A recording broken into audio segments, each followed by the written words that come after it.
Turn around and eat your big ass biscuit. CB4 is up next on Rediscovered Movies.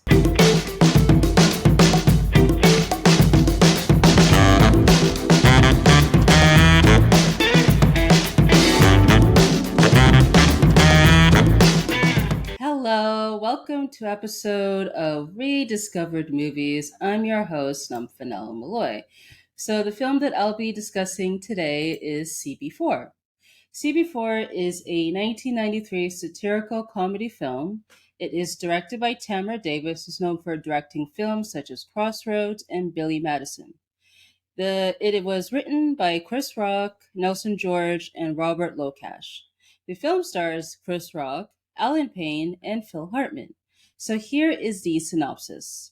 After many failed attempts to establish themselves as rappers, Albert, played by Chris Rock, Euripides, played by Alan Payne, and Otis, played by Deezer D, get their big break when nightclub owner Gusto, played by Charlie Murphy, is arrested. Albert assumes his name and criminal past, becoming MC Gusto, and the trio rises to fame by pretending to be recently released felons. As their fame increases, so do tensions within the group.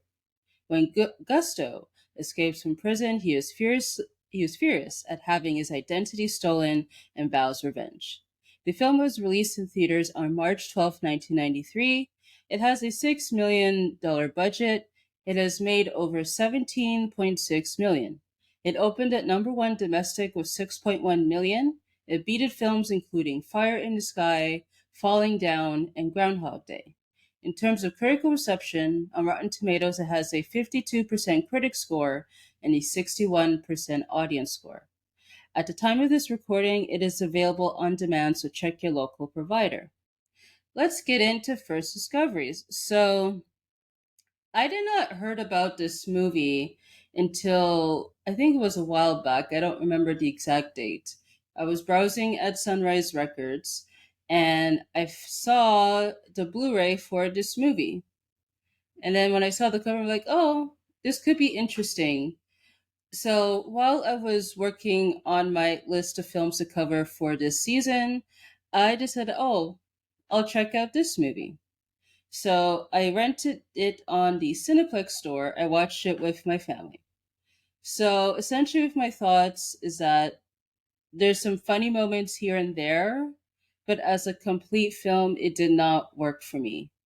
And I was under the impression that this movie was fully going to be a mockumentary, but it doesn't commit to that. So those points I'll get into the lowlight section. So let's get into the highlight section, what I liked about this movie. So the music. So clearly the music parodies well-known songs, most notably Straight Outta Locash, which is from Straight Outta Compton by NWA. And apparently with this film, they decide to heavily parody NWA, which I guess was the big hip hop group at that time because of with the gangster rap. So I found that was interesting, especially given that in this movie you have two of its members a cameo in the film. So that's an interesting choice. Also, too, what I liked is the cast. I felt like here everybody has their moments to shine. Like Chris, like the leads with the CB4 are great. For me, the standout was Alan Payne as Euripides slash Dead Mike. I was just telling my brother this the other day that essentially with his character is the rap version of Johnson because essentially his character, I hate using this term, essentially pro black. He's essentially obsessed with Africa. And there's a song that he recites like during his solo career. It's called I'm Black, where essentially the whole song pretty much goes, I'm black, y'all, blackity black, black, black, y'all, which is funny. And also too, yeah, like I was surprised to see Candy Alexander who plays Sissy because I'm just so used to her in roles such as CSI Miami and Scandal. So here it shows a different side to her. And I also like the actor that plays the manager. He was funny, and it was quite funny that with the death scene, like his character is holding still holding the portable cell phone. And there's like a moment where one of the artists is upset that essentially the manager took advantage of him and started beating him up, like where's demanding where's my money. So I thought that was hilarious. And also too, what I liked essentially, because Albert, he is all into gangster rap, but the rest of his family, particularly his father, they're more into, let's just say, commercial music. Because there's a scene where essentially Wacky D, who's essentially a parody of MC Hammer, like his song is playing on the TV, and then everybody in the family goes up and dance to it except for Albert, who's not into it. So that was interesting. It's quite funny. Also, too, I think a last highlight I have is the celebrity cameos in this movie. So the guy that does the documentary on CB4, his name is A White, which is hilarious, played by Chris Elliott. So essentially, like he's working on a documentary on the group, and then he shows like a preview of the documentary, and it features some notable faces I'm sure you would recognize, which includes Ice T, Halle Berry, the two members from NWA. You have Ice Cube and Easy E, and Shaquille O'Neal at one point. So I thought that was fun. And also, too, Flavor Flav appears, essentially calls them whack, which is funny. So those for me were the highlights of this movie. Now, in terms of lowlights, I we need to get into the structure. So, as I said, I thought this was going to be fully a mockumentary, but it does not, because essentially it shows portions of mockumentary, like especially when we're following a white, but then the movie abandons that for the most part by being like a straightforward one camera comedy film. I just wish that it fully committed to the mockumentary. So, an example, like if you've seen the movie Pop Star, Never Stop, Never Stopping, that the one with the Lonely Island, that one fully commits as a mockumentary film, but here it does not. So, that's for me one of my main criticisms of this movie. Now, let's get into Albert. So Chris Rock plays Albert, essentially is the main character of this movie. And I felt he was unlikable as the protagonist. Now I get that like there are anti-heroes, but for me though, Albert is not the anti-hero, because essentially, like I get that he wants to make a career as a rapper, and we see him struggling with his group when they're performing at Gusto's, but then it's just very hypocritical for him to essentially steal Gusto's identity just to make a name for himself. I'm like, really? Because why can't he just, do his own thing while still doing the gangster rap? Because if he did that, it would have made sense. But again, I get that with this movie, it's supposed to be a satire. So essentially, the character here is trying to copy, I guess, the latest trend that everybody, including Phil Hartman's kid in the movie, are into.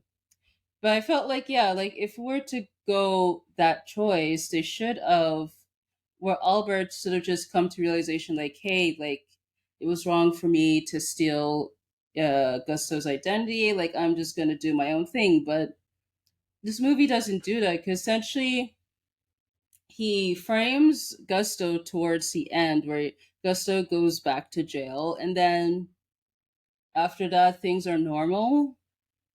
I don't get that. And I just felt like with Albert, like he should have faced consequences for his actions, but he did, but does not. So I didn't feel anything for his character at the end of the day.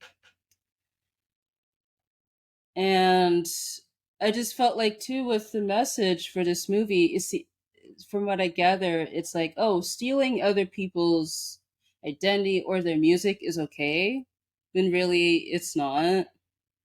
Because I get that at the time, with hip hop songs at the time tend to sample a lot of music without properly licensing it until they started putting regulations on that. But it's like here, I don't know. Like I was struggling. Like, does Albert want to be Gusto?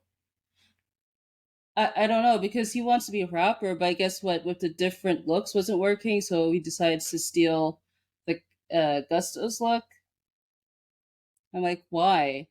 And I just felt like too that since he's into rap music, it would have been great to see a scene where he's in his element, where he is enjoying rap music or like writing his rap songs or performing, where like he's in the zone, but it never shows us. So I could care less about his character.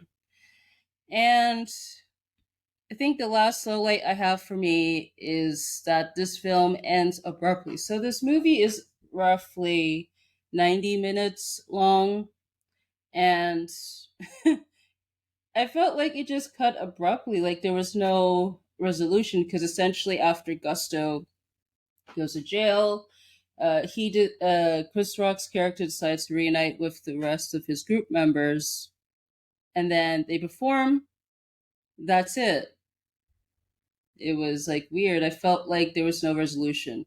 Like they could have showed the aftermath of their performance, since this is supposed to be a documentary, but it is what it is, I suppose. And also too, if you stay with the credits, there's a post credit scene where it shows randomly, like with Chris Rock asking for a rib to Isaac Hayes. That felt random to me. Like I'm just like, is this a skit? Because this seems similar to, I guess, his appearance in I'm Gonna Get You Sucker, and also too with In Living Color. I'm just like, what is this doing in the movie? Like they could have took that out and leave it as a bonus feature for the Blu-ray or something. So that's pretty much my thoughts on the lowlights I have for this movie. So let's get into the trivia section. So here's some fun facts.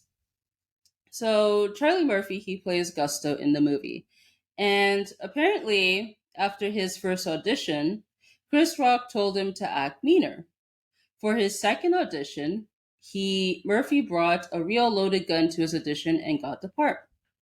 The gun belonged to Ray Murphy Jr., so that's interesting. And I was surprised that Charlie Murphy was in this movie and as like the antagonist of the movie, even though his character was more of the good guy and Chris Rock was the bad guy in this movie. So also too, Charlie Murphy apparently told his misadventures as part of Eddie's entourage while on set of this film. Those stories, which featured encounters with Prince and Rick James, would later be featured on Chappelle's show as Charlie Murphy's True Hollywood Stories. Chris Rock revealed this in an interview years later after Chappelle's show ended and said he wished he had thought of the idea. Interesting. And lastly, the three songs performed by CB4 are loose remakes of real rap songs. Straight Up Locash was Straight Outta Compton by NWA. Sweat Off My Balls was Talk Like Sex by Cool G, Rap, and DJ Polo. And Rapper's Delight was originally by Sugar Hill Gang. Interesting. So, should this movie be rediscovered? I would say as a whole, no, because it didn't commit as a mockumentary or a documentary, whatever it was trying to be. It has some funny moments here and there, but I would not revisit this movie as a whole. So that pretty much concludes this episode of the podcast. So you can find me on Instagram, Twitter, YouTube, and Linktree at Nomfanelo. You can find the podcast on Instagram, Twitter, YouTube, and Linktree at RD Movies Pod. On Spotify, you can answer the featured question and the poll and rate the podcast.